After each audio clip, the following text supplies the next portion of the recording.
आपको बता दें, रतन टाटा एक ऐसा नाम जो देश के हर शख्स की जुबान पर गूंजता था, क्योंकि उन्होंने एक पहचान, अलग ही पहचान बनाई थी पूरे देश के अंदर। और ना सिर्फ अच्छे उद्योगपति के तौर पर, बल्कि एक अच्छी शख्सियत, अच्छी इंसानियत और अतुलनीय कार्यों के चलते वो समाज और देश और दुनिया में जाने जाते थे। और इस देश के लिए, इस देश की पूंजी के लिए उनका कितना योगदान रहा है, ये सब जानते हैं।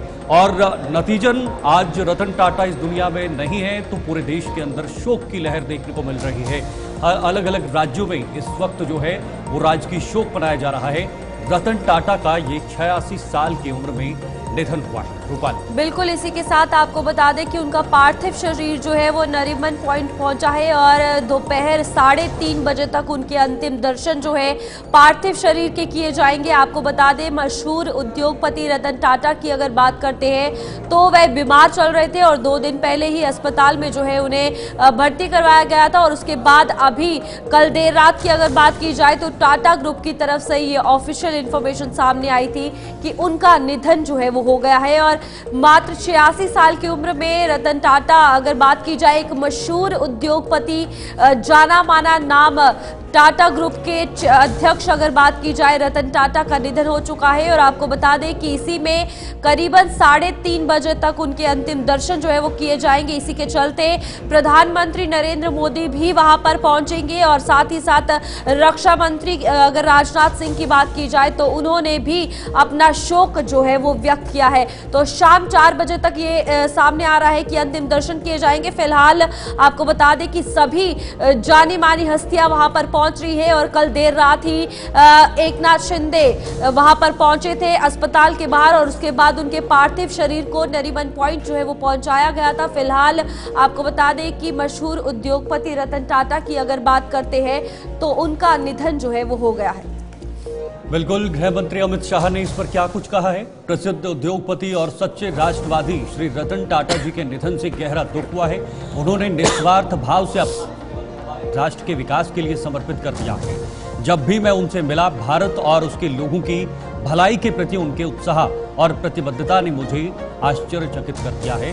तो गृह मंत्री अमित शाह ने ये बड़े ही यहाँ पर जिस तरह से अपने शब्दों का प्रयोग किया है, इससे कहीं ना कहीं भावना और भावनात्मक एक पल जो है वो याद आता है। हमारे देश और इसके लोगों के कल्याण के प्रति उनकी प्रतिबद्धता के कारण लाखों सपने साकार हुए। समय रतन टाटा जी को उनके प्यारे देश से दूर नहीं कर सकता, वे हमारे दिलों में जीवित रहेंगे। टाटा समूह और उनके अनगिनत प्रशंसकों के प्रति मेरी संवेदनाएं हैं। ओम शांति शांति। गृह मंत्री अमित शाह ने यह लिखा है, ना सिर्फ बड़े बड़े नेता उनकी तारीफों के पुल बांध रहे हैं, बल्कि हर शख्स, इस देश का हर शख्स, हर नागरिक उन्हें पसंद करता था, नागरिक के तौर पर, एक अच्छे इंसान के तौर पर, और लोग उन्हें बेहद ज्यादा करीब मानते थे।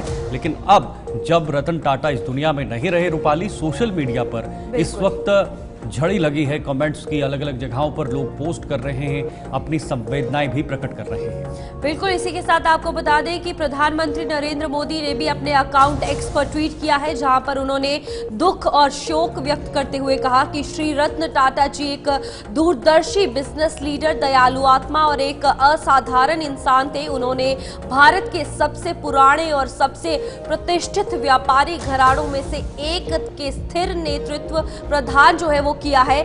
साथ ही उनका योगदान बोर्ड रूम से कहीं आगे तक गया है। अपनी विनम्रता, दयालुता और साथ ही साथ हमारे समाज को बेहतर बनाने के प्रति अटूट प्रतिबद्धता के कारण उन्होंने कई लोगों का प्रिय बना लिया है। तो साफ तौर पर प्रधानमंत्री नरेंद्र मोदी ने भी अपना शोक व्यक्त किया है। और इसी के साथ मशहूर हस्ती रतन टाटा की अगर बात करते हैं तो उन्हें पद्म भूषण और पद्म विभूषण भी मिला था।